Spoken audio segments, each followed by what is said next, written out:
I'm the lieutenant in the traffic unit, which encompasses the vehicle crimes unit, which was in charge of this offense. Okay, guys, I'm gonna be reading from a prepared statement, and then go from there.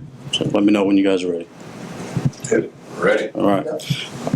All right. During the afternoon of Monday, March 20th, 2017, detectives received a call from the Freestone County Sheriff's Office with possible information regarding the hit-and-run accident that caused the death of Rachel Spillman.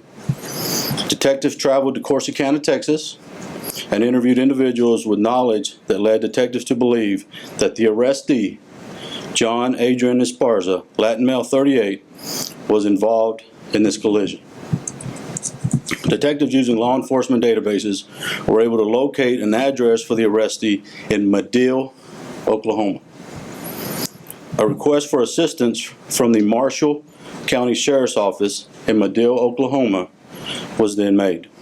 Marshall County deputies were able to locate the vehicle at the address that Dallas Police Vehicle Crimes Unit detectives provided. Deputies advised our detectives that the vehicle had obvious damage consistent with striking a pedestrian. Dallas Police detectives traveled overnight to Madill, Oklahoma, and met with Marshall County Sheriff's deputies who assisted detectives with taking the arrestee into custody.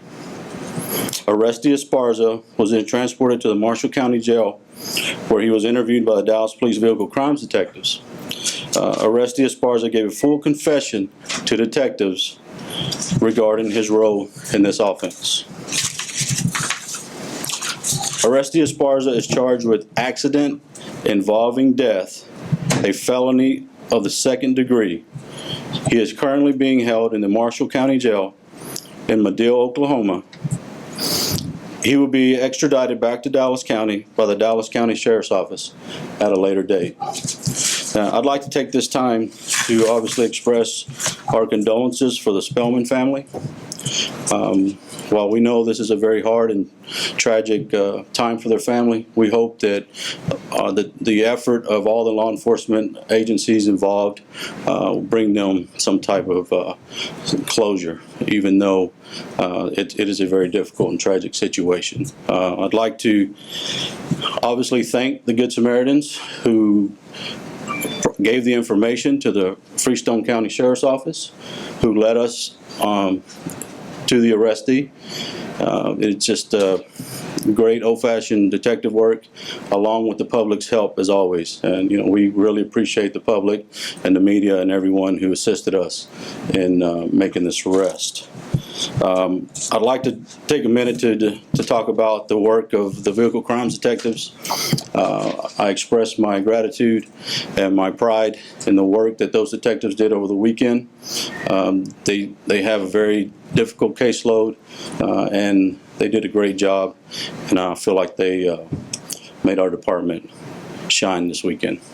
So, how quick was the connection between this information from Freestone and this person who's in Oklahoma? Well, it was within about 8 to 12 hours, somewhere in there.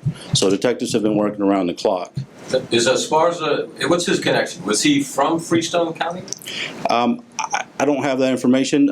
We believe that yes, he's from there. He's got a couple addresses, one here in North Texas, and then the one in Oklahoma as well. And how did y'all connect the dots from there to Oklahoma? Good old-fashioned police work. We use the databases that are available to us. Using the name and vehicle description that we had, we were able to make the pinpoint decision that way. And during this confession, did he say anything about getting out of the car, going back to the body, looking at the body, taking off? I'm not going to get into those details at this time. Once we file our case and the prosecution report, we'd like to leave it for that time. But for clarity's sake, you define it as a confession. You define also what the offense is. So in essence, what did this man say about the offense? He confessed to his role in the offense. And Are you looking for any other vehicles? Because I know it was No. very muddy Absolutely not. initially. You're There's not another vehicle that we are looking for at this time. So there was no other vehicle that also ran over hers? I can't confirm that at this time, but I can tell you that we are not looking for another vehicle at this time. So what led you to Corsicana? Was it a body shop or something where you got worked up? Well, I understand that Freestone County, Corsicana is not in Freestone County. Detectives and Freestone County officers made a decision to meet in Corsicana for a shorter distance for us. So the information from Freestone County individuals was specifically about this individual. That's where we need some clarity. There was enough information that led us to believe that he would be a person of interest, at least at that time. It was specific information regarding where he was, his actions afterwards, and what he had done to make us feel like it was a pretty strong lead. So did you meet somebody there in Freestone County who knew him? We met with law enforcement officers in Corsicana who put us in contact with Good Samaritans. Will the girlfriend be charged with anything? We're still looking at that. I don't want to make a statement on that at this time, but it is a possibility. I mean, Oklahoma authorities say that she was brought in as well. Question, she was with him, It's all part of the investigation. and she confessed too. She spoke with the detectives. What her statement is, I don't want to elaborate at the moment. But it backed up his. Correct. And just the two people in the car, the two of them? Is that right? No, at this time, we feel like he was alone. He was alone. Correct. So she was not in the car with him. Correct. Do you know the exact route he took? He was southbound on Cedar Spring. I do not. All right, I think that's enough. Thanks, everybody. All right. Hey, seriously, guys, thank y'all for y'all's support. Thank you guys. Where was that from? Where did you hear about that? Was that Freestone County? I mean, where you got the repairs done on the car? I don't know at this time. We're still working on that stuff. How many officers in Thank you, all? guys. How many I appreciate in all you. were working?